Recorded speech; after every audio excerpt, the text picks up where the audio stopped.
ಮೈಸೂರು ನಗರಾಭಿವೃದ್ಧಿ ಪ್ರಾಧಿಕಾರ ಸುದ್ದಿಯಲ್ಲಿದೆ. ಸಿದ್ದರಾಮಯ್ಯನವರ ಕುಟುಂಬದ ಮೇಲೆನೆ ಅಪವಾದ ಬರಲಿಕ್ಕೆ ಕಾರಣವಾಗಿದೆ ಮೂಡ. ಪ್ರತಿಯೊಂದು ನಗರಾಭಿವೃದ್ಧಿ ಪ್ರಾಧಿಕಾರ ಕೂಡ ಹಗರಣಗಳ ಆಗರವಾಗಿ ಹೋಗ್ಬಿಟ್ಟಿದೆ. ಸ್ವಂತ ಮನೆ ನಿರ್ಮಾಣ ಮಾಡುವ ಘನೋದ್ದೇಶದಿಂದ ಸೃಷ್ಟಿಯಾದ ಈ ಪ್ರಾಧಿಕಾರಗಳು ಅಧಿಕಾರಸ್ಥರ ಆಡಂಬರಗಳ ತರ ಆಗೋಗ್ಬಿಟ್ಟು ಹೆಚ್ಚುವರಿ ಲಾಭ ಬರೋ ರೀತಿಯಲ್ಲಿ ಅದನ್ನು ಡಿನೋಟಿಫೈ ಮಾಡಿಸೋದು ಇದೊಂದು ದೊಡ್ಡ ದಂಧೆಯಾಗಿ ಬಂದ್ಬಿಡುತ್ತೆ. ಆಯ್ತು, ಅದ್ರ ಪ್ರಕಾರವೇ ನಮ್ಮ ಕುಟುಂಬಕ್ಕೆ 63 ಕೋಟಿ ಕೊಟ್ಬಿಡಿ ಅಂತ ಕೇಳಿದ್ದಾರೆ.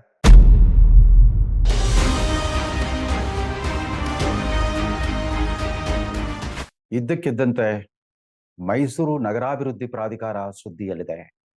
ಅದು ಕರ್ನಾಟಕದ ಜನಪ್ರಿಯ ಮುಖ್ಯಮಂತ್ರಿ ಸಿದ್ದರಾಮಯ್ಯನವರ ಕುಟುಂಬದ ಮೇಲೆನೆ ಮೊಟ್ಟ ಮೊದಲನೇ ಬಾರಿಗೆ ಎಂದೂ ಇದುವರೆಗೂ ಕಂಡು ಕೇಳಿರದಂತ ಒಂದು ಗಂಭೀರವಾದ ಅಪವಾದ ಬರಲಿಕ್ಕೆ ಕಾರಣವಾಗಿದೆ ಮೂಡ. ಈ ಮೈಸೂರಿನ ಮೂಡ ಆಗಲಿ, ಬೆಂಗಳೂರಿನ BDA ಆಗಲಿ, ಬೆಂಗಳೂರು ಡೆವಲಪ್ಮೆಂಟ್ ಅಥಾರಿಟಿ ಅಥವಾ ಮೈಸೂರು ಅರ್ಬನ್ ಡೆವಲಪ್ಮೆಂಟ್ ಅಥಾರಿಟಿ, ಅದೇ ರೀತಿ Hubballi Dharwad urban development authority, Kalaburagi urban development authority ಇತ್ಯಾದಿ ಈಗಾಗಲೇ ಮಹಾನಗರಗಳಾಗಿ ಬೆಳೆದಿರೋ ವಿವಿಧ ಜಿಲ್ಲಾ ಕೇಂದ್ರಗಳ ಈ ನಗರಾಭಿವೃದ್ಧಿ ಪ್ರಾಧಿಕಾರಗಳು ಅವಕ್ಯಾಕೋ ಅವು ಹುಟ್ಟಿದಾಗಿನಿಂದ ಕೂಡ ಅವಕ್ಕೆ ಬಾಲಗ್ರಹ ದೋಷ. ಅವು ಇವೆಲ್ಲ ಪ್ರತಿಯೊಂದು ನಗರಾಭಿವೃದ್ಧಿ ಪ್ರಾಧಿಕಾರ ಕೂಡ ಹಗರಣಗಳ ಆಗರವಾಗಿ ಹೋಗ್ಬಿಟ್ಟಿದೆ. ಒಂಥರ ಸ್ಕ್ಯಾಂಡಲ್ ಸೆಂಟರ್ಸ್. ಇವು ಅಧಿಕಾರಸ್ಥರ ಆಡಂಬರಗಳ ತರ. ಈ ನಗರಾಭಿವೃದ್ಧಿ ಪ್ರಾಧಿಕಾರಗಳು ಮೊದಲು ಸಿಟಿ ಇಂಪ್ರೂವ್ಮೆಂಟ್ ಟ್ರಸ್ಟ್ ಬೋರ್ಡ್ ಅಂತ ಕರೀತಾ ಇದ್ರು. ಬೆಂಗಳೂರಿನ BDA ಕೂಡ 1980ರ ದಶಕದವರೆಗೆ CITB ಅಂತ ಕರೀತಾ ಇದ್ರು, ಸಿಟಿ ಇಂಪ್ರೂವ್ಮೆಂಟ್ ಟ್ರಸ್ಟ್ ಬೋರ್ಡ್ ಅಂತ. ಅದಾದ ನಂತರ ಅವಕ್ಕೆ ಅಭಿವೃದ್ಧಿ ಪ್ರಾಧಿಕಾರ ಅಂತ ಮೇಲ್ಬಡ್ತಿ ದೊರೆಯಿತು. ಅದು CITB ಅಂತ ಟ್ರಸ್ಟ್ ಬೋರ್ಡ್ ಅಂತ ಆದ್ರೂ ಕರೀಲಿ, ಡೆವಲಪ್ಮೆಂಟ್ ಅಥಾರಿಟಿ ಅಂತ ಆದ್ರೂ ಕರೀಲಿ, ಈ ಅಥಾರಿಟಿಗಳು, ಈ ಪ್ರಾಧಿಕಾರಗಳು ಅವುಗಳ ಮೂಲ ಉದ್ದೇಶ ನಗರವಾಸಿಗಳಿಗೆ, ನಗರವಾಸಿ ಮಧ್ಯಮ ವರ್ಗ, ಕೆಳ ಮಧ್ಯಮ ವರ್ಗ ಮತ್ತು ಬಡವರಿಗೆ ತಲೆ ಮೇಲೊಂದು ಯೋಗ್ಯ ದರದಲ್ಲಿ ಅವರೊಂದು ಮನೆ ಕಟ್ಟಲಿಕ್ಕೆ, ಒಂದು ಸೂರು ಕಟ್ಕೊಳ್ಳಿಕ್ಕೆ ಅನುಕೂಲವಾಗಲಿ ಅಂತ ನಿವೇಶನಗಳನ್ನ ವಿತರಿಸೋದು. ಅಂದ್ರೆ ಸೋವಿ ದರದಲ್ಲಿ, ಮಾರುಕಟ್ಟೆ ದರದಲ್ಲ, ಸರ್ಕಾರದ ಒಂದು ಸಬ್ಸಿಡಿ ದರದಲ್ಲಿ, ಅವ್ರಿಗೆ ಕೈಗೆಟುಕುವ ದರದಲ್ಲಿ ಸ್ವಂತ ಮನೆ ನಿರ್ಮಾಣ ಮಾಡುವ ಒಂದು ಘನೋದ್ದೇಶದಿಂದ ಸೃಷ್ಟಿಯಾದ ಈ ಪ್ರಾಧಿಕಾರಗಳು ಬರ್ತಾ ಬರ್ತಾ ಅಧಿಕಾರಸ್ಥರ ಆಡಂಬರಗಳ ತರ ಆಗೋಗ್ಬಿಟ್ಟು ಅಧಿಕಾರಸ್ಥ ಮಂತ್ರಿ, ಮುಖ್ಯಮಂತ್ರಿ ಮತ್ತು ಶಾಸಕರುಗಳ ವಿವೇಚನಾನುಸಾರವಾಗಿ ಅವರವರ ರಾಜಕೀಯ ಅಗತ್ಯಗಳನ್ನು ಪೂರೈಸುವಂತ ಒಂದು ಪಾಪಕೋಪಗಳಾಗಿರೋದು ದೊಡ್ಡ ದುರಂತ. ಇದು ನಮ್ಮ ಕಾಲದ ವರ್ತಮಾನದ ಅತಿ ದೊಡ್ಡ ದುರಂತ. ಇವೆಲ್ಲ ಬಹುಪಾಲು ನಗರಾಭಿವೃದ್ಧಿ ಪ್ರಾಧಿಕಾರಗಳು ಅಧಿಕಾರಸ್ಥರ ಆಡಂಬೋಲ. ಅವು ಒಂಥರ ಸರ್ಕಾರಿ ಬೆಂಬಲಿತ ರಿಯಲ್ ಎಸ್ಟೇಟ್ ಕಂಪನಿಗಳ ತರ ಆಗೋಗ್ಬಿಟ್ಟಿವೆ. ನಾನು ಪತ್ರಿಕೋದ್ಯಮವನ್ನು ಆರಂಭಿಸಿದಾಗ 1981ರ ದಶಕದಲ್ಲಿ, 1901ರ ವರ್ಷದಲ್ಲಿ, ಆವತ್ತು ಒಂದು ಚಿಕ್ಕ ಒಂದು ತನಿಖಾ ವರದಿಯನ್ನು ನಾನು ಲಂಕೇಶ್ ಪತ್ರಿಕೆಯಲ್ಲಿ ಪ್ರಕಟಿಸಿದ್ದೆ. ಅದರ ಶೀರ್ಷಿಕೆ ಗುಂಡೂರಾಯರ ಅಕ್ಷಯ ಪಾತ್ರೆ ಅಂತ. ಪಾಪ ಗುಂಡೂರಾಯರ ಅವಾಗ ಮುಖ್ಯಮಂತ್ರಿ ಆಗಿದ್ರು, ಕಾಂಗ್ರೆಸ್ ಮುಖ್ಯಮಂತ್ರಿ ಆಗಿದ್ರು. ದೇವರಾಜ ಅರಸರು ವಿರೋಧ ಪಕ್ಷದಲ್ಲಿದ್ರು, ಜನತಾ ಪಕ್ಷ ಕೂಡ ವಿರೋಧ ಪಕ್ಷದಲ್ಲಿತ್ತು. ಆ ಕಾಲದಲ್ಲಿ BDAನಲ್ಲಿ ಒಂದು ವ್ಯವಸ್ಥೆ ಇತ್ತು. ಮಾನ್ಯ ಮುಖ್ಯಮಂತ್ರಿಗಳ ವಿವೇಚನಾ ಕೋಟಾಗೆ 100 ಸೈಟ್ಗಳನ್ನ ಯಾವಾಗ್ಲೂ ಕಾದಿರಿಸ್ತಕ್ಕದ್ದು. ಈ 100 ಸೈಟ್ಗಳು ಖಾಲಿ ಆದ ತಕ್ಷಣವೇ ಮತ್ತೆ 100 ಸೈಟ್ಗಳನ್ನ ತುಂಬಬೇಕು ಅಂತ ಅಂದ್ಬಿಟ್ಟು. There shall be a discretionary quota of 100 sites at the discretion of Honorable Chief Minister and these 100 sites shall be of replenishing nature ಅಂತ. ಅಂದ್ರೆ ಮುಖ್ಯಮಂತ್ರಿಗಳ ಅಕೌಂಟ್ಗೆ ಒಂದು 100 ಸೈಟ್ಗಳನ್ನ ಯಾವಾಗ್ಲೂ ಕಾದಿರಿಸಬೇಕು. ಅವ್ರು ತಮಗೆ ಬೇಕಾದವ್ರಿಗೆಲ್ಲ ಮನಸೋ ಇಚ್ಛೆ ಅದನ್ನ ವಿತರಿಸಬಹುದು, ಅಲಾಟ್ ಮಾಡಬಹುದು. ಆ 100 ಸೈಟ್ ಖಾಲಿ ಆದ ಕೂಡ ಮತ್ತೆ 100 ಸೈಟ್ಗಳನ್ನ ತುಂಬ್ತಾ ಇರಬೇಕು ಅಂತ. ಆದ್ರೆ ಗುಂಡೂರಾಯರು ಅವ್ರ ಬಗ್ಗೆ ಬೇರೆಯವ್ರು ಏನೇ ಹೇಳಿರ್ಲಿ, ಅವ್ರ ರಾಜಕೀಯ ವಿರೋಧಿಗಳು, ಅವ್ರು ಎಷ್ಟು ಸೂಕ್ಷ್ಮತೆಗಳಾಗಿದ್ರು ಅಂತಂದ್ರೆ, ಕೇವಲ ಒಂದು 10 ಸಾಲಿನ ಒಂದು ಬಾಕ್ಸ್ ಐಟಮ್ ರೀತಿಯಲ್ಲಿ ಬಂದ ಈ ತನಿಖಾ ವರದಿಯನ್ನು ನೋಡಿದವ್ರೆ ತಕ್ಷಣವೇ ಆದೇಶವನ್ನು ವಾಪಸ್ ಪಡ್ಕೊಂಡ್ಬಿಟ್ರು. ತಮಗಿದ್ದ ವಿವೇಚನಾಧಿಕಾರವನ್ನ ಅಯ್ಯೋ ಸಾರ್ವಜನಿಕರು ಏನ್ ಅನ್ಕೊಂಡಾರು, ಪತ್ರಿಕೆಗಳಾಗ್ಲೇ ಒಂದು ಈ ಥರದ್ದೊಂದು ವ್ಯಂಗ್ಯ ಪ್ರತಿಕ್ರಿಯೆ ಬಂತಲ್ಲ ಅಂತ ಅಂದ್ಬಿಟ್ಟು ತಕ್ಷಣ ವಾಪಸ್ ಪಡ್ಕೊಂಡಿದ್ರು. ಅದಾದ ನಂತರ ಜನತಾ ಸರ್ಕಾರ ಬಂತು, ರಾಮಕೃಷ್ಣ ಹೆಗಡೆ ಅವರ ನೇತೃತ್ವದ ಜನತಾ ಸರ್ಕಾರ. ಅದು ಹೇಳಿ ಕೇಳಿ ಮಧ್ಯಮ ವರ್ಗಗಳ ಬೆಂಬಲದಿಂದ ಅಧಿಕಾರಕ್ಕೆ ಬಂದ ಸರ್ಕಾರ. ಕಾಂಗ್ರೆಸ್ನವರು ತಮ್ಮದು ಬಡವರ ಪಕ್ಷ ಅಂತ ಹೇಳ್ಕೊತಿದ್ರೆ, ಜನತಾ ಪಕ್ಷಕ್ಕೆ ಮಧ್ಯಮ ವರ್ಗದ ಅಖಂಡ ಬೆಂಬಲ ಇತ್ತು. ಬುದ್ಧಿಜೀವಿಗಳು, ಸಾಹಿತಿಗಳು, ಕಲಾವಿದರು, ಕೇವಲ ಕರ್ನಾಟಕದವರು ಅಷ್ಟಲ್ಲ, ರಾಷ್ಟ್ರಾದ್ಯಂತ ರಾಮಕೃಷ್ಣ ಹೆಗಡೆ ಅವರ ಅಚುಂಬಕ ವ್ಯಕ್ತಿತ್ವ ಏನಿತ್ತು ಅದರಿಂದ ಆಕರ್ಷಿತರಾಗಿ ಆ ಸರ್ಕಾರವನ್ನು ಅಧಿಕಾರಕ್ಕೆ ತರಲಿಕ್ಕೆ ಕಾರಣವಾಗಿತ್ತು. ಆಗ ರಾಮಕೃಷ್ಣ ಹೆಗಡೆ ಅವರು ತಮ್ಮ ಚಾಣಾಕ್ಷತನ ಬಳಸ್ಬಿಟ್ಟು G ಕ್ಯಾಟಗರಿ ಸೈಟ್ ಅಂತ ಶುರು ಮಾಡ್ಕೊಂಡ್ಬಿಟ್ರು. ಯಾವ್ದನ್ನ ಗುಂಡೂರಾಯರ ಕಾಲದಲ್ಲಿ ನಾವು ಅಕ್ಷಯ ಪಾತ್ರೆ ಅಂತ ಕರೆದಿದ್ವೋ, ಈ G ಕ್ಯಾಟಗರಿಯಲ್ಲಿ ಆಯಾ ಕಾಲದ ಅಧಿಕಾರಸ್ಥ ಮುಖ್ಯಮಂತ್ರಿ ತಮ್ಮ ವಿವೇಚನಾಧಿಕಾರವನ್ನ ಬಳಸ್ಬಿಟ್ಟು ಯಾರಿಗೆ ಬೇಕಾದ್ರೂ ಸೈಟ್ ಕೊಡ್ಬೋದು. ಅಂದ್ರೆ ಅದರಲ್ಲಿ ಕೆಲವು ಮಾನದಂಡಗಳನ್ನೇನೋ ಸೇರಿಸಿದ್ರು. ಯಾರ್ಯಾರು ರಾಷ್ಟ್ರ ಪ್ರಶಸ್ತಿ ವಿಜೇತ ಸಾಧಕರು ಇರ್ತಾರೋ ಅಥವಾ ರಾಜ್ಯೋತ್ಸವ ಪ್ರಶಸ್ತಿ ವಿಜೇತರು ಇರ್ತಾರೋ ಅಂತ ಸಮಾಜ ಸೇವಕರು, ವೈದ್ಯರುಗಳು, ಕ್ರೀಡಾಪಟುಗಳು, ಸಿನಿಮಾ ನಾಟಕ ಕಲಾವಿದರು, ಸಾಹಿತಿಗಳು ಇತ್ಯಾದಿ ಈ ರೀತಿ ಪ್ರಶಸ್ತಿ ವಿಜೇತರಿಗೆ ಪ್ರಾಶಸ್ತ್ಯದ ರೀತಿಯಲ್ಲಿ ಆದ್ಯತಾ ರೀತಿಯಲ್ಲಿ ಅವ್ರಿಗೊಂದು ಸೈಟ್ ಕೊಡೋದು. ಅಂದ್ರೆ BDA ನಿಗದಿ ಮಾಡಿದ ದರದಲ್ಲೇ ಕೊಡೋದು ಅನ್ನೋ ಒಂದು ವ್ಯವಸ್ಥೆ ಬಂದ್ಬಿಡ್ತು. ಬರ್ತಾ ಬರ್ತಾ ಪ್ರಶಸ್ತಿಗಳಿಗಾಗಿ ಸೈಟ್ಗಳಿಗಾಗಿ ಪ್ರಶಸ್ತಿ ಅನ್ನುವಂಥ ಒಂದು ಕೆಟ್ಟ ವಾತಾವರಣ ಸೃಷ್ಟಿಯಾಗ್ಬಿಡ್ತು.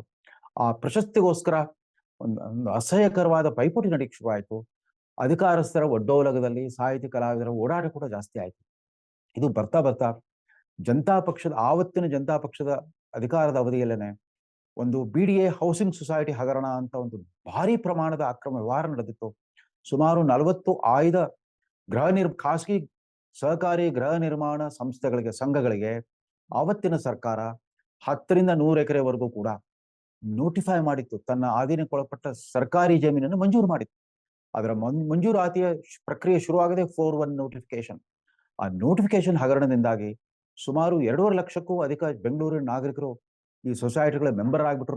ರಾತ್ರಿ ಹಲವೇ ನೂರುಗಳಷ್ಟಿದ್ದ ಆ ಸಂಘಗಳ ಸದಸ್ಯರ ಸಂಖ್ಯೆ ಲಕ್ಷಾಂತರಕ್ಕೆ ಏರ್ಬಿಡ್ತು. 2.5 ಲಕ್ಷ ನಾಗರಿಕರಿಂದ ಆ ಕಾಲದಲ್ಲಿ ಸುಮಾರು 200 ಕೋಟಿಗೂ ಅಧಿಕ ಒಂದು ಹಣ ಸಂಗ್ರಹ ಆಗಿತ್ತು. ಆವತ್ತಿನ ಪಕ್ಷ ತನ್ನ ಚುನಾವಣಾ ಅಗತ್ಯಗಳಿಗೆ ಆ ಹಣವನ್ನು ಬಳಸ್ಕೊಳ್ತು ಅನ್ನೋ ಅಪವಾದ ಕೂಡ ಬಂತು. ಈ ಹೌಸಿಂಗ್ ಸೊಸೈಟಿ ಹಗರಣದ ನಂತರ ಸುಮಾರು 2.5 ಲಕ್ಷ ಜನ ಅರ್ಜಿದಾರರಿಗೆ ಸೈಟ್ಗಳು ಸಿಗಲಿಲ್ಲ. ಅದೊಂಥರ ನೋಟಿಫಿಕೇಶನ್ ಹಗರಣ. ಆ ಕಾಲದಲ್ಲಿ GVK ರಾವ್ ಅನ್ನೋ ಒಬ್ಬ ಅಧಿಕಾರಿ ಒಂದು ಅಪೂರ್ವವಾದ ತನಿಖಾ ವರದಿಯನ್ನು ಕೊಟ್ಟಿದ್ರು. ಸರ್ಕಾರ ನಡೆಸಿದ ಅವ್ಯವಹಾರಗಳ ಬಗ್ಗೆ ಒಂದು ದೊಡ್ಡ ರಾದ್ಧಾಂತವೇ ಸೃಷ್ಟಿಯಾಗಿತ್ತು. ಆಮೇಲೆ ತಣ್ಣಗಾಯಿತು. ಆ ಕಾಲದಲ್ಲಿ ನೋಟಿಫಿಕೇಶನ್ ಹಗರಣ ಆದ್ರೆ ತದನಂತರ ಬಂದ ಸರ್ಕಾರಗಳಲ್ಲಿ ಡಿನೋಟಿಫಿಕೇಶನ್ ಹಗರಣ, ಅದು 2000 ನಂತರ ಅಧಿಕಾರಕ್ಕೆ ಬಂದ ಮೈತ್ರಿ ಸರ್ಕಾರಗಳಾಗ್ಲಿ, ಕಾಂಗ್ರೆಸ್ JDS ಮೈತ್ರಿ ಸರ್ಕಾರ, BJP JDS ಮೈತ್ರಿ ಸರ್ಕಾರ ಅಥವಾ BJP ಮತ್ತು ಕಾಂಗ್ರೆಸ್ ಸರ್ಕಾರಗಳ ಅವಧಿಯಲ್ಲಿ ಡಿನೋಟಿಫಿಕೇಶನ್ ಹಗರಣ. ಈಗಾಗಲೇ ಸರ್ಕಾರ ವಿವಿಧೋದ್ದೇಶಗಳಿಗಾಗಿ ಪಡ್ಕೊಂಡ ಜಮೀನನ್ನ ವಿವಿಧ ಖಾಸಗಿ ವ್ಯಕ್ತಿಗಳಿಗೆ ಡಿನೋಟಿಫೈ ಮಾಡಿ ಅವ್ರಿಗೆ ಹಸ್ತಾಂತರ ಮಾಡೋದು. ಈ ಬಹುಶಃ ಮೈಸೂರಿನ ಮೂಡಾದಲ್ಲಿ ನಡೆದಿರೋ ಇವತ್ತು ಸುದ್ದಿ ಮಾಡ್ತಾ ಇರೋ ರಾದ್ಧಾಂತ ಕೂಡ ಅದಕ್ಕೆ ಸಂಬಂಧಪಟ್ಟಿತ್ತು. ಮೈಸೂರು ನಗರ ಅಭಿವೃದ್ಧಿಗೋಸ್ಕರ ಅದರ ಹೊರವಲಯದ ಕೃಷಿಕರ ಜಮೀನುಗಳನ್ನ ಅಲ್ಲಿನ ಪ್ರಾಧಿಕಾರ ಮೈಸೂರು ಅರ್ಬನ್ ಡೆವಲಪ್ಮೆಂಟ್ ಅಥಾರಿಟಿ ಅವರು ಸ್ವಾಧೀನಪಡಿಸ್ಕೊಂಡಿದ್ರು. ಮುಂದೆ ಆ ರೀತಿ ಜಮೀನು ಕಳ್ಕೊಂಡ ಆ ಜಮೀನುಗಳ ಮಾಲೀಕರಿಗೆ ಮೊದಲು 60-40 ಪ್ರಮಾಣದಲ್ಲಿ ಅವ್ರಿಗೆ ಪರಿಹಾರವನ್ನು ಕೊಡೋದು, ಅಂದ್ರೆ ಅದಕ್ಕೆ ಸರಿಸಮವಾದ ಸೈಟ್ಗಳನ್ನ ಕೊಡೋದು, ಅಥವಾ ತದನಂತರ ಅದನ್ನು ಮಾರ್ಪಾಡು ಮಾಡಿ 50% ಪ್ರಮಾಣದಲ್ಲಿ ಆ ರೇಷಿಯೋದಲ್ಲಿ ಅವ್ರಿಗೆ ಕಾಂಪನ್ಸೇಷನ್ ಕೊಡೋದು, ಅಥವಾ ಆ ದರಕ್ಕೆ ಸಮನಾದ ನಿವೇಶಗಳನ್ನು ಕೊಡೋದು ಅನ್ನೋ ಒಂದು ಆದೇಶವನ್ನು ಹೊರಡಿಸಿದ್ರು. ಈಗ ಸುದ್ದಿ ಯಾತಕ್ಕಾಗಿದೆ ಅಂತಂದ್ರೆ, ಈ ರೀತಿ ತಮ್ಮ ಜಮೀನು ಕಳ್ಕೊಂಡು ಅಲ್ಲಿನ ಮೂಡಾದಿಂದ ಪರಿಹಾರ ಪಡ್ಕೊಂಡಿರೋರ ಪೈಕಿ ಮುಖ್ಯಮಂತ್ರಿಗಳ ಧರ್ಮಪತ್ನಿ ಶ್ರೀಮತಿ ಪಾರ್ವತಿಯವರು ಸೇರಿದ್ದಾರಂತೆ. ಅವ್ರಿಗೇನೋ ಅವರ ಕುಟುಂಬ ಕಳ್ಕೊಂಡ 3.5 ಎಕರೆಗೆ ಪರ್ಯಾಯವಾಗಿ ಸುಮಾರು 15 ನಿವೇಶಗಳನ್ನ, ಅದು ಕೂಡ ತುಂಬಾ ಅಭಿವೃದ್ಧಿ ಹೊಂದಿದ ಆ ವಿಜಯನಗರ ಬಡಾವಣೆಯಲ್ಲಿ ಕೊಟ್ಟಿದ್ದಾರಂತೆ. ಅವುಗಳ ಮಾರುಕಟ್ಟೆ ಮೌಲ್ಯವೇ 63 ಕೋಟಿ ಅಂತ ಸ್ವತಃ ಮುಖ್ಯಮಂತ್ರಿಯವರೇ ಹೇಳ್ಕೊಂಡಿದ್ದಾರೆ. ತತ್ಪರಿಣಾಮವಾಗಿ ಅದು ದೊಡ್ಡ ಪ್ರಮಾಣದ ಹಗರಣವಾಗಿ ಸ್ಫೋಟಗೊಂಡಿದೆ. ಈ ರೀತಿ ಅಧಿಕಾರಸ್ಥ ರಾಜಕಾರಣಿಗಳ ಈ ವಿವೇಚನಾಧಿಕಾರಕ್ಕೆ ಕಡಿವಾಣ ಹಾಕೋರೇ ಇಲ್ಲ. ಯಾಕಂದ್ರೆ ಅವ್ರವ್ರ ಅಧಿಕಾರ ಇದ್ದಾಗ ತಮ್ಗೆ ಬೇಕಾದವ್ರಿಗೆಲ್ಲ ಕೊಡ್ತಾ ಬಂದಿದ್ರು. ಇದು ಎಲ್ಲಿವರೆಗೂ ಹೋಗ್ಬಿಟ್ಟಿದೆ ಅಂತಂದ್ರೆ, ವಿವಿಧ ರಾಜಕೀಯ ಪಕ್ಷಗಳ ನಡುವೆ ಒಳ ಒಪ್ಪಂದ. ನಾವು ಅಧಿಕಾರದಲ್ಲಿದ್ದಾಗ ನಿಮ್ಗೂ ಕೊಟ್ಟಿರ್ತೀವಿ, ನಿಮ್ಮ ಪಕ್ಷದ ಶಾಸಕರಿಗೂ ಕೊಟ್ಟಿರ್ತೀವಿ, ನಿಮ್ಮ ಪಕ್ಷಗಳ ಸಂಸದರಿಗೂ ಕೊಟ್ಟಿರ್ತೇವೆ, ನೀವು ಹೇಳಿದವ್ರಿಗೆಲ್ಲ ಕೊಟ್ಟಿರ್ತೀವಿ. ಅದೇ ರೀತಿ ನೀವು ಅಧಿಕಾರಕ್ಕೆ ಬಂದಾಗ ನಾವು ಶಿಫಾರಸು ಮಾಡಿದವ್ರಿಗೆಲ್ಲ ನೀವು ಕೊಡಿ ಅನ್ನೋ ಒಂದು ಒಳ ಒಪ್ಪಂದದ ಪ್ರಕಾರವೇ ವ್ಯವಹಾರ ನಡೀತಾ ಬಂದಿದೆ. ಬರ್ತಾ ಬರ್ತಾ ಮೊದಲಿದ್ದ ಒಂದು ಕ್ರಮಬದ್ಧವಾದ ವ್ಯವಸ್ಥೆ, ಅಂದ್ರೆ ಯಾರು ಅರ್ಜಿ ಸಲ್ಲಿಸಿರ್ತಾರೋ ಅವರ ಹಿರಿತನದ ಅನುಸಾರವಾಗಿ, ಒಂದು ಸೀನಿಯಾರಿಟಿ ಪಟ್ಟಿಗೆ ಅನುಸಾರವಾಗಿ ಯಥಾವತ್ತಾಗಿ ಅವ್ರಿಗೆ ನಿವೇಶನ ಸಿಗ್ತಾ ಇತ್ತು. ಯಾರ ಶಿಫಾರಸು ಬೇಕಾಗ್ತಾ ಇರಲಿಲ್ಲ, ಯಾರು ಲಂಚ ಕೊಡೋದು ಬೇಕಾಗ್ತಾ ಇರಲಿಲ್ಲ. ಕ್ರಮಬದ್ಧವಾಗಿ ನಡೀತಾ ಇದ್ದ ವ್ಯವಸ್ಥೆಗೆ ಈ ರಾಜಕೀಯ ಹಸ್ತಕ್ಷೇಪದಿಂದಾಗಿ ಅಧಿಕಾರಸ್ಥ ರಾಜಕಾರಣಿಗಳ ಆಡಂಬೋಲತ್ತರ ಆಗೋಗ್ಬಿಟ್ಟಿದೆ ಮೂಡ ಮತ್ತು BDA. ಈ ರಾಜಕೀಯ ಹಸ್ತಕ್ಷೇಪ ಮತ್ತು ಈ ವ್ಯಕ್ತಿ ಕೇಂದ್ರಿತ ಸ್ವಾರ್ಥ ಏನಿದೆ ಪ್ರಭಾವಶಾಲಿ ರಾಜಕೀಯ ಕುಟುಂಬಗಳು ತಮ್ಮ ಕೃಷಿ ಜಮೀನುಗಳನ್ನು ಇರೋ ಕಡೆನೆ ನೋಟಿಫೈ ಮಾಡಿಬಿಡಿಸೋದು, ಆಮೇಲೆ ಅದನ್ನು ಡಿನೋಟಿಫೈ ಮಾಡಿಬಿಟ್ಟು ಮಾರುಕಟ್ಟೆ ದರದಲ್ಲಿ, ಅಂದ್ರೆ ಯಾಕಂದ್ರೆ ಅದು ಕೃಷಿ ಜಮೀನು ಅಷ್ಟೊತ್ತಿಗಾಗಲೇ ಕನ್ವರ್ಟೆಡ್ ಜಮೀನು ಆಗಿರುತ್ತೆ, ಅದು ಪರಿವರ್ತಿತ ವಾಣಿಜ್ಯೋದ್ಯಮಕ್ಕೆ ಪರಿವರ್ತನೆ ಆದಾಕ್ಷಣವೇ ಅದರ ಆ ಭೂಮಿಯ ದರ ಆಕಾಶದೆತ್ತರಕ್ಕೆ ಏರ್ಬಿಡುತ್ತೆ. ಅಂದ್ರೆ ಮೊದಲು ಸ್ವಾಧೀನಪಡಿಸ್ಕೊಳ್ಳೋ ರೀತಿಯಲ್ಲೇನೆ ನೋಟಿಫೈ ಮಾಡಿಸೋದು, ತಮಗೆ ಹೆಚ್ಚುವರಿ ಲಾಭ ಬರೋ ರೀತಿಯಲ್ಲಿ ಅದನ್ನು ಡಿನೋಟಿಫೈ ಮಾಡಿಸೋದು, ಇದೊಂದು ದೊಡ್ಡ ದಂಧೆಯಾಗಿ ಬಂದ್ಬಿಡುತ್ತೆ. ಇದು ಎಲ್ಲಾ ಪಕ್ಷದ ರಾಜಕಾರಣಿಗಳು ಕೂಡ ಸಮಾನವಾಗಿ ಹೊಣೆಗಾರರು. ಇಂಥವ್ರು ಪಾಪಿಗಳು, ಉಳಿದವರು ಪುಣ್ಯಕೋಟಿಗಳು ಅಂತ ಹೇಳೋ ಹಾಗೆ ಇಲ್ಲ. ಎಲ್ಲರೂ ತಮ್ಮ ತಮ್ಮ ಅಧಿಕಾರಾವಧಿಯಲ್ಲಿ ಯಥಾಶಕ್ತಿ ಈ ವಿವೇಚನಾಧಿಕಾರವನ್ನ ಬಳಸ್ಕೊಳ್ತಾ ಈ ನಗರಾಭಿವೃದ್ಧಿ ಪ್ರಾಧಿಕಾರಗಳನ್ನ ಒಂಥರ ಅಧಿಕಾರಸ್ಥ ಆಡಂಬಲವನ್ನಾಗಿ ಪರಿವರ್ತಿಸ್ಬಿಟ್ಟಿದ್ದಾರೆ. ಇದು ಒಂದು ಹಗರಣವಲ್ಲ, ಇನ್ನೂ 10 ಹಗರಣಗಳು. ವಿರೋಧ ಪಕ್ಷಗಳು ಸ್ವಲ್ಪ ಜಾಗೃತವಾಗಿದ್ರೆ, ಜನಶಕ್ತಿಯ ಹೋರಾಟಗಳು ನಡೆದ್ರೆ ಇಂಥ ಅನೇಕ ಹಗರಣಗಳು ಹೊರಗೆ ಬರುತ್ತೆ. ನಾವಿವತ್ತು ಸಿದ್ದರಾಮಯ್ಯನವ್ರನ್ನ ದೋಷಿ ಅಂತ ಹೇಳಲಿಕ್ಕೆ ಸಾಧ್ಯ ಇಲ್ಲ. ಇನ್ನು ಈಗ ಆರೋಪ ಬಂದಿದೆ, ಅದಕ್ಕೊಂದು ತನಿಖೆಗೆ ಆದೇಶ ಕೊಟ್ಟಿದ್ದಾರೆ. ಇದುವರೆಗೂ ಆ ಮೂಡಾದಲ್ಲಿದ್ದ ಅಧಿಕಾರಿಗಳ ವರ್ಗಾವಣೆ ಮಾಡಿದ್ದಾರೆ. ಇದರ ಫಲಿತಾಂಶ ಏನಾಗುತ್ತೋ ನೋಡ್ಬೇಕಾಗಿದೆ. ಆದ್ರೆ ಸ್ವತಃ ಮುಖ್ಯಮಂತ್ರಿಗಳ ಬಾಯಲ್ಲೇನೆ ಆ ವಿಚಾರ ಬಂದಿದೆ. ಆಯ್ತು, ಈ ರೀತಿ ನಿಯಮಾವಳಿ ಬದಲಾಯಿಸಿದವರು ಬಿಜೆಪಿ ಸರ್ಕಾರ ಇದ್ದಾಗ ಮಾಡಿದ್ರು, ಆಯ್ತು ಅದ್ರ ಪ್ರಕಾರವೇ ನಮ್ಮ ಕುಟುಂಬಕ್ಕೆ 63 ಕೋಟಿ ಕೊಟ್ಬಿಡಿ ಅಂತ ಕೇಳಿದ್ದಾರೆ. ನಾವು 3 ಎಕರೆ 16 ಗುಂಟೆ ನಮ್ಮ ಜಮೀನನ್ನು ಅವರು ಆಕ್ರಮಿಸ್ಕೊಂಡ್ಬಿಟ್ಟಿದ್ದಾರೆ, ಸೈಟ್ ಮಾಡಿ ಇದನ್ನ ಹಂಚ್ಬಿಟ್ಟಿದ್ದಾರೆ. ನಮಗೆ ಕಂಪನ್ಸೇಷನ್ ಕೊಟ್ಬಿಡ್ಲಿ, ಸೈಟು ವಾಪಸ್ ತಗೊಂಡು 3 ಎಕರೆ 16 ಗುಂಟೆಗೆ ಎಷ್ಟು ಕಾಂಪನ್ಸೇಷನ್ ಕೊಡಬೇಕು ಅದು ಕೊಟ್ಬಿಡ್ಲಿ. 60 ಕೋಟಿ ಆಗುತ್ತೆ. ಬಹುಶಃ ಅದು ಕೃಷಿ ಜಮೀನಾಗೆ ಉಳಿದಿದ್ರೆ ಅದಕ್ಕೆ 60 ಲಕ್ಷ ರೂಪಾಯಿ ಕೂಡ ಬೆಲೆ ಬರ್ತಿರ್ಲಿಲ್ಲ ಅಂತ ಕಾಣುತ್ತೆ. ಇದೀಗ ಅದನ್ನ ಅಭಿವೃದ್ಧಿ ಪ್ರಾಧಿಕಾರದವರು ಸ್ವಾಧೀನಪಡಿಸ್ಕೊಂಡು ಅದಿವತ್ತು ವ್ಯಾಪಾರೋದ್ದೇಶದ ಜಮೀನಾಗಿರೋದ್ರಿಂದ 3.5 ಎಕರೆಗೆ ಬದಲಾಗಿ ಅವ್ರಿಗೆ 63 ಕೋಟಿ ರೂಪಾಯಿ ಪರಿಹಾರ ಧನ ದೊರಕಬಹುದು, ಅಥವಾ ಆ ಸಂಖ್ಯೆಯ ನಿವೇಶಗಳು ಅವ್ರ ಕುಟುಂಬಕ್ಕೆ ದೊರಕಬಹುದು. ಇದು ನಡಿಬಾರ್ದಾಗಿತ್ತು, ನಡೆದೋಗ್ಬಿಟ್ಟಿದೆ. ಇನ್ನಿತರ ರಾಜಕಾರಣಿಗಳು ಕೂಡ ಭಯ ಪಡ್ತಾ ಇರ್ಬೋದು, ತಮ್ಮ ಖಾಸಗಿ ವ್ಯವಹಾರಗಳು ಎಲ್ಲಿ ಹೊರಗೆ ಬರ್ಬೋದು ಅಂತ.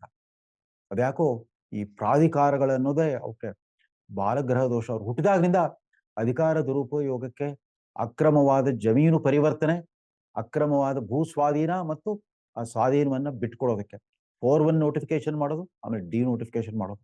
ಈ ನೋಟಿಫಿಕೇಶನ್ ಮತ್ತು ಡಿನೋಟಿಫಿಕೇಶನ್ ಪ್ರಕ್ರಿಯೆಗಳನ್ನ ಅಧಿಕಾರಸ್ಥ ರಾಜಕಾರಣಿಗಳು ದುರುಪಯೋಗ ಪಡಿಸ್ಕೋಬಾರದು ಅಂತಂದ್ರೆ ಬಹುಶಃ ನ್ಯಾಯಾಲಯಗಳೇ ಮಧ್ಯ ಪ್ರವೇಶಿಸಿ ಒಂದು ಕಟ್ಟಿಟ್ಟಾದ ಒಂದು ತೀರ್ಪನ್ನು ಕೊಡಬೇಕು. ಸರ್ಕಾರಗಳು ಕೂಡ ಭವಿಷ್ಯದಲ್ಲಿ ಇಂಥ ಅಕ್ರಮಗಳಿಗೆ ಅವಕಾಶವಾಗದ ರೀತಿಯಲ್ಲಿ ಹೊಸ ನಿಯಮಾವಳಿಯನ್ನು ರೂಪಿಸಬೇಕು ಅಂತ ಆಗ್ರಹಿಸ್ತಾ, ಇವತ್ತಿನ ಮುಕ್ತ ಮಾರುಕಟ್ಟೆ ವ್ಯವಸ್ಥೆಯಲ್ಲಿ ಈ ಪ್ರಾಧಿಕಾರಗಳಿಂದ ಲೇಔಟ್ ಮಾಡೋದು, ನಿವೇಶನಗಳ ವಿತರಣೆ ಮಾಡೋದು, ಅಥವಾ ಅಪಾರ್ಟ್ಮೆಂಟ್ ಕಟ್ಟಿಬಿಟ್ಟು ಕಟ್ಟಿರೋ ನಿರ್ಮಾಣವಾಗಿರೋ ಮನೆಗಳನ್ನೇ ಹಂಚೋದು ಇತ್ಯಾದಿ ಪ್ರಕ್ರಿಯೆಗಳು ತಮ್ಮ ಉಪಯುಕ್ತತೆಯನ್ನ ಕಳ್ಕೊಂಡ್ಬಿಟ್ಟಿವೆ. ಸುಮ್ಮನೆ ಯಥಾ ರೀತಿ ಇತರ ಎಲ್ಲ ವ್ಯವಹಾರಗಳಾದಂತೆ ಇಲ್ಲೂ ಕೂಡ ಖಾಸಗಿ ವಲಯಕ್ಕೆ ಬಿಟ್ಬಿಟ್ಟು ಸ್ಪರ್ಧಾತ್ಮಕ ದರದಲ್ಲಿ ಜನರಿಗೆ ನಿವೇಶನವಾಗಲಿ ಅಥವಾ ಮನೆಗಳಾಗಲಿ ಸಿಗುವಂತ ವ್ಯವಸ್ಥೆ ಮಾಡಿದ್ರೆ ಸಾಕು ಅಂತ ಕಾಣುತ್ತೆ. ಮೂಡಾ ಮತ್ತು ಬಿಡಿಎ ಬಗ್ಗೆ ಈ ರೀತಿ ಹೇಳಿಕ್ಕೂ ಕೂಡ, ಅವುಗಳ ರಾದ್ದಾಂತವನ್ನು ವಿವರಿಸಲಿಕ್ಕೆ ಕೂಡ ನಮಗೆ ವಿಷಾದವಾಗುತ್ತೆ ಅಂತ ಹೇಳ್ತಾ ಈ ಸಂಚಿಕೆಯನ್ನು ಮುಗಿಸ್ತಾ ಇದ್ದೇನೆ. ನಮಸ್ಕಾರ.